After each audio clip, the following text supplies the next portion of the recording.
The Ark of the Covenant, a chest made of acacia wood overlaid with gold, was one of the most sacred artifacts in ancient Israel. It housed the stone tablets containing the Ten Commandments and was a symbol of God's presence among his people. But during one of Israel's battles with the Philistines, the ark was captured by the enemy and taken to their city of Ashdod. To say that the Philistines were surprised when God started punishing them for stealing the holy relic would be an understatement. In fact, it got so bad that the local priests and diviners had to step in to try to fix things. So what did they do? Let's find out. The ark's unwelcome stay. As soon as the Philistines brought the ark into their city, all kinds of crazy stuff started happening. Rats with tumors grew to enormous sizes. People experienced painful swellings, hemorrhoids, and other nasty conditions. And even the soil around Ashdod seemed to suffer. Plants wilted, crops withered, and a general sense of unease settled over the town. It was clear that the gods of the Israelites were none too happy about their precious artifact being paraded around in a foreign city. Now, normally, the Philistines were a pretty tough bunch, not ones to back down from a fight or show fear in the face of danger.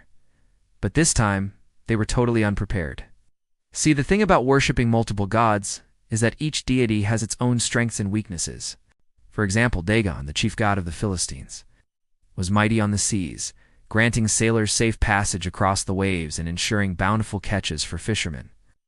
But when it came to pestilences, plagues, and other supernatural afflictions, well, Dagon wasn't much help there. That was the realm of the Israelites' God, Yahweh. Yeah, and right now, Yahweh was throwing everything he had at Ashdod. At this point, the Philistines weren't exactly sure what to do. They knew they couldn't keep the ark, but getting rid of it seemed like an even trickier proposition. You see, to abandon the ark without doing something to appease Yahweh would have been unthinkable. It would bring shame upon the Philistines for generations to come. So the elders decided to turn to the experts, the priests and diviners, hoping they could figure out how to navigate this sticky situation. But before we get to their plan, let us take a closer look at these religious figures, because they played a crucial role in the story. In those days, priests and diviners weren't full-time religious leaders, like we often think of today. Instead, they were regular folks who moonlighted as spiritual advisors and intermediaries between the gods and the people. These men weren't necessarily chosen for their piety or deep religious knowledge. In fact, many of them were just regular old farmers or craftsmen who happened to have a knack for interpreting omens, reading the stars, or communicating with the dead. When a community needed guidance on a matter of life or death, they would turn to these part-time priests and diviners, hoping their insights would bring clarity in times of trouble. In the case of the Philistines, their most trusted advisor was a priest named Hophni. Hophni, along with his assistant, a young man named Phinehas, were summoned to Ashdod to help figure out what to do with the ark. These two weren't your typical priests, though they didn't belong to the traditional order of Philistine clergy, but rather represented a more folk religious tradition. Hophni, with his long white beard and tattered robes, looked every bit the part of a mystic. Meanwhile, Phinehas, still wet behind the ears, was eager to prove himself and gain the respect of his mentor. Together, this unlikely duo set about solving the mystery of the ark. Their investigation began with a visit to the Oracle of Endor, a renowned medium who supposedly could summon the spirits of the dead and glean wisdom from their spectral whispers. The Oracle, shrouded in mystery and cloaked in incense smoke, delivered a cryptic message. Only someone from the house of Levi, the tribe from which Aaron, Moses' brother and first high priest, was descended, could save the Philistines from their predicament. Armed with this new information, Hophni and Phinehas returned to Ashdod, where they faced a dilemma. How could they possibly find a Levite priest within their enemy's territory? As they grappled with this question, Hophni shared a secret with Phinehas, a secret that could change everything. Many years ago, while studying ancient texts, Hophni had come across a long-forgotten account of an Israelite slave who had escaped to Philistia. This individual, whose name was forgotten, was said to be a descendant of Aaron and a keeper of their sacred traditions.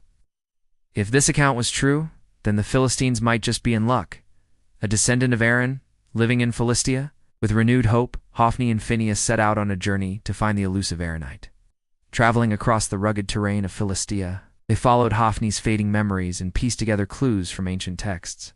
Their quest led them to small villages nestled in the hills where time seemed to stand still.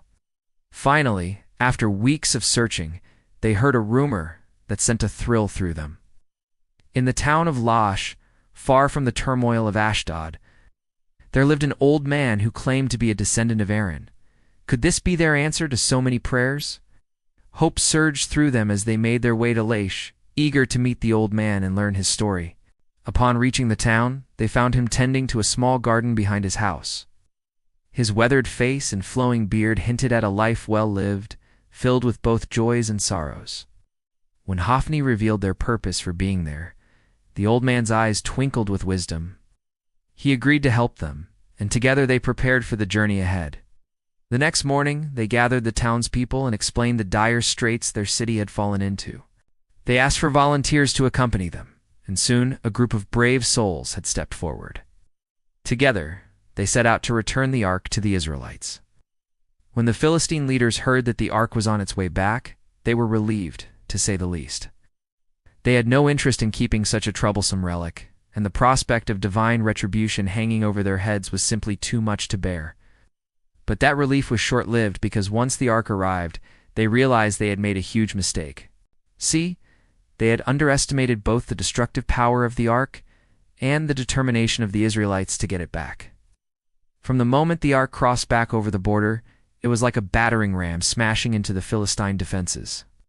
First, the cart carrying the ark refused to budge, no matter how many oxen they hitched to it. Then, when they finally got it moving, strange lights flashed, the ground shook, and a deafening roar echoed across the land. It was clear that the gods of the Israelites were making a grand entrance, and the Philistines knew they had to act fast. They assembled their bravest warriors and finest chariots, planning to intercept the ark before it reached the Israelites. But whatever they had hoped to accomplish, it didn't happen. The moment the two armies met, panic struck the Philistine ranks. Their weapons fell from their grasp, their horses reared and whinnied in terror, and their chariots turned against them, crushing their own soldiers under their wheels. It was like the Israelites hadn't even lifted a finger. The sight of the ark was enough to send their enemies running for the hills. And so the Ark of the Covenant returned to Israel, bringing with it tales of destruction, a divine intervention, and perhaps most importantly, redemption. Now, if you want to hear more stories about the Ark of the Covenant, I've got just the thing for you.